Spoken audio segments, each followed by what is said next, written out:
Hi and welcome to all. स्वागत है आपका इस नई वीडियो में। आज हम नवोदय विद्यालय की जो परीक्षा आने वाली है 20 जनवरी को होने वाली है, उसके बारे में आपको टिप्स बताएंगे, एग्जाम से रिलेटेड जानकारी बताएंगे कि किस तरह से आपको अब बचे हुए दिनों में तैयारी करनी है, आपकी अपनी प्रिपरेशन करनी है। तो देखिएगा, वीडियो में लास्ट तक रहिएगा, ऑब्जर्व करिएगा चीज़ों को कि किस तरह से आपकी तैयारी चल रही है और आप किस तरह से उसमें परफॉर्म कर पा रहे हैं टेस्ट में। कमेंट में लिखिएगा जो भी आपकी प्रॉब्लम्स हैं या इनके बाद जो भी आपकी प्रॉब्लम्स रह जाती हैं। तो चलिए शुरू करते हैं। अब पहला पॉइंट हमने लिख रखा है कि जिस लेखक की किताब उसका प्रैक्टिस सेट नहीं लगाना है आपको। बिल्कुल ये बात बहुत ध्यान रखनी है कि आप जिस लेखक की किताब अभी तक लगाते रहें, जिस लेखक की किताब से आप तैयारी करते रहें, तो उस लेखक की किताब का उस लेखक का जो है आपको प्रैक्टिस सेट नहीं लेना है। उस लेखक का प्रैक्टिस सेट आपको नहीं लेना, दूसरे लेखक का, दूसरे राइटर का प्रैक्टिस सेट मंगाइएगा और उससे आप प्रैक्टिस सेट लगाइएगा। कि होता क्या है इस तरह से, जनरली हम देखते हैं कि जो भी लेखक की हम किताब पढ़ेंगे तो प्रैक्टिस सेट भी अगर उसी का मंगा लेंगे तो उसमें उसी से रिलेटेड क्वेश्चन होते हैं जो आपने लेसन्स में पढ़े हैं, उसी से रिलेटेड वही क्वेश्चन आपको प्रैक्टिस सेट में भी देखने को मिलते हैं, जो कि आपके लिए अच्छा नहीं है। क्योंकि आपकी थिंकिंग पावर बढ़नी चाहिए, अच्छा होना चाहिए। घुमा फिरा के सवाल आते हैं सब, ऐसा तो है नहीं कि सब इसी में से ही आए, बस तरीका आपको यही आने वाला है।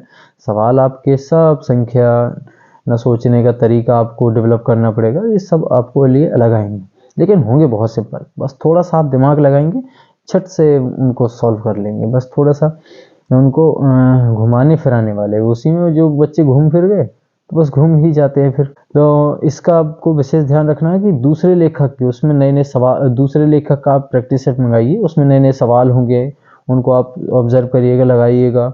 और आपको उस प्रैक्टिस सेट में ध्यान रहे कि 2 घंटे से में जो भी लगा रहे हैं तो 2 घंटे से ज़्यादा टाइम नहीं लगना चाहिए। आपकी रणनीति होनी चाहिए सबसे पहले पेपर में आप आकृतियाँ करें। क्या करें? आकृतियाँ, ठीक है।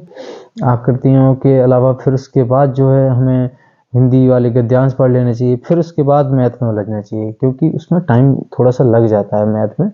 तो कुछ सवाल होते हैं, कुछ तो बहुत ईजी होते हैं जो सबको बन जाते हैं, तो उनमें तो ज़्यादा टाइम नहीं, लेकिन कुछ सवाल होते हैं ट्रिकी टाइप में, तो उनमें थोड़ा सा टाइम मैनेज करना पड़ता है। उस तरह से मैनेज करना है। आकृति में ज़्यादा टाइम नहीं गवाइएगा, जल्दी से करिएगा उनको, और जो है सब अटेम्प्ट करके आना है। ये नहीं है कि मतलब कुछ छोड़ के भी आए, तो सभी अटेम्प्ट करके आए क्वेश्चन।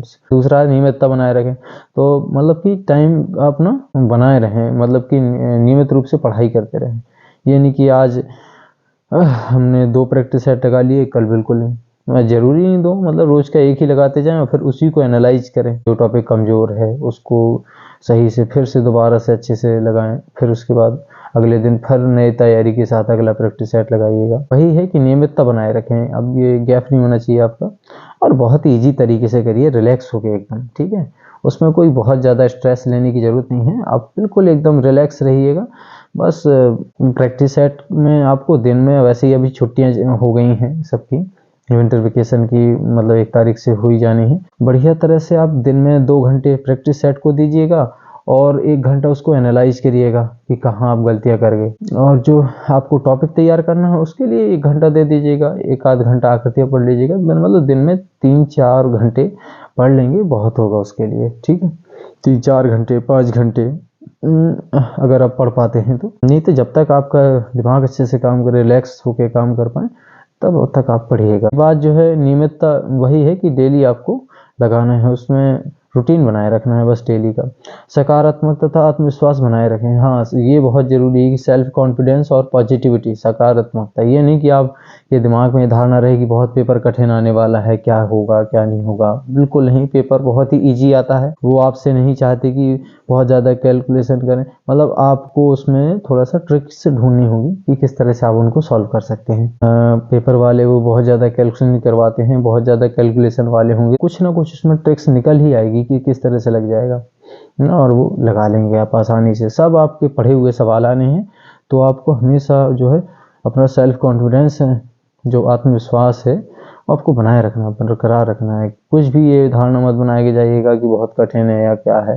अरे कठिन तो कुछ होता ही नहीं चीज़, जो नहीं आती है तो वो कठिन लगने लगती है, बल्कि कठिन सा कुछ होता ही नहीं। तो सकारात्मक यानी कि पॉजिटिविटी बनाए रखें, आपका पेपर बहुत अच्छा जाएगा, आपकी तैयारी भी बहुत अच्छी है, ये मान के चलें। और प्रैक्टिस सेट से एनालाइज करिएगा। और अपना आत्मविश्वास के साथ पेपर दें। आपका आत्मविश्वास अच्छा होना चाहिए, क्योंकि जिनका आत्मविश्वास अगर जो कमज़ोर बनाए रखते हैं, तो भले ही बहुत ज़्यादा उन्होंने पढ़ लिया है, बहुत ज़्यादा पढ़ लिया, लेकिन फिर भी जो है वो पेपर में गलत करके आते हैं, उनका टेस्ट नहीं हो पाता अच्छे से। तो इसके लिए आपको आत्मविश्वास अपना बनाए रखना है, ठीक है।